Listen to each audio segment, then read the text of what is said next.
Co bys řekl takhle na začátek, Carlos? Co ti mám povídat? Uvidíme, kolik tam přijde lidí, vole. Jestli to vůbec někoho bude zajímat, vole. Ale tím, že je tady Filip, tak asi zase všechny odstrašil, tak tady bude hovno lidí, vole. Nepustí, vole.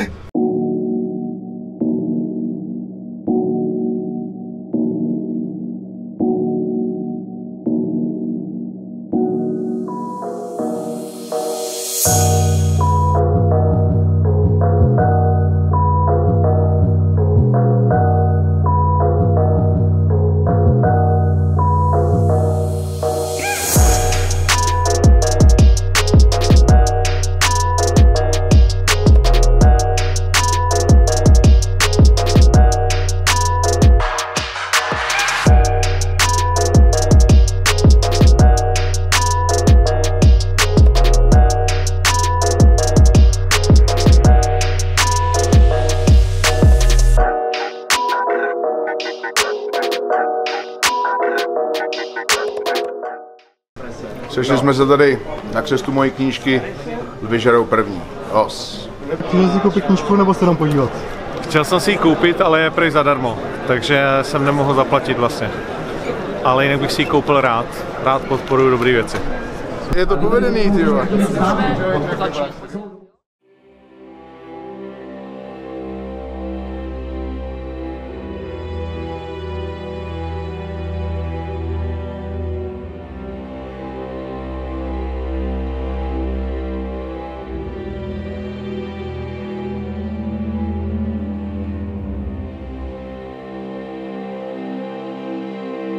Jak vidím, kolik vás tady je, tak z toho mám opravdu radost a děkuju hlavně vám, protože pro vás, pro fanoušky to všichni sportovci děláme. Takže děkuju, že jste dorazili.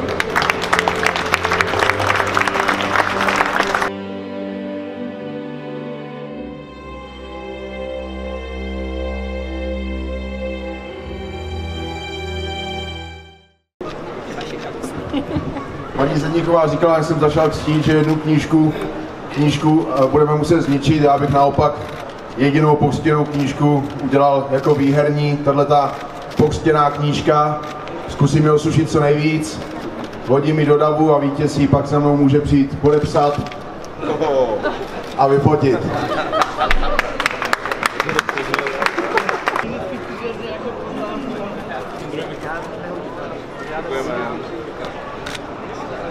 A protože ten příběh byl takovej neúplný, většinou ty noviny, jak říkal Neruda, nic není staršího než den starý noviny, že jo? Takže většinou se píše o těch věcech, co jsou teď, a ty fanoušci se nedostali úplně k informacem, které byly předtím, takže vždycky ten příběh byl v novinách kousek tohodle, kousek tamtoho a lidi se v tom začali, tak jsme řekli, pojďme udělat pro ně něco, co jim udělá celý ten obrázek, o tom sportovci od začátku, jak už jsem začínal vlastně v olomouckém zápase a tak dále, prostě celou tu cestu, nejenom vytažený nějaký příběh z kontextu.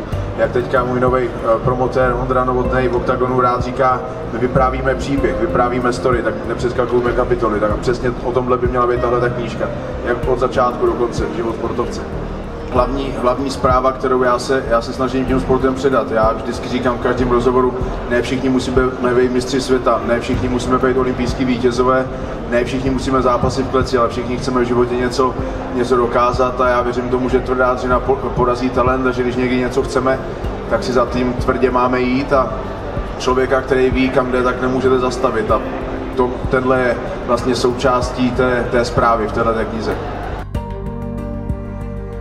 Nutrendem jsme pokřtili a teďka pro pořádný chlapy, pořádným pití. Originál Connorova viska. Od samotného pana McGregora pro fightery. Tak ať mi to fightuje tak jako jemu. Sky is the limit, tak jdeme na to.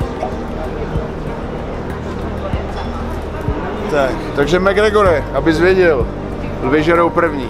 Yes. Žádný tygři, lvi žerou první. Jos.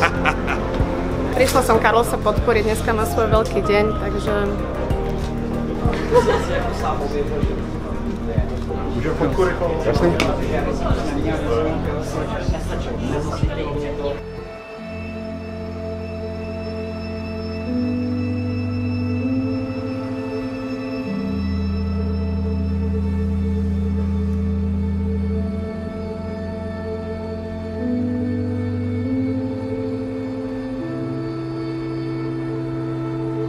Děkuju všem, co přišli na křest téhle knížky. Lvy žerou první. Klas.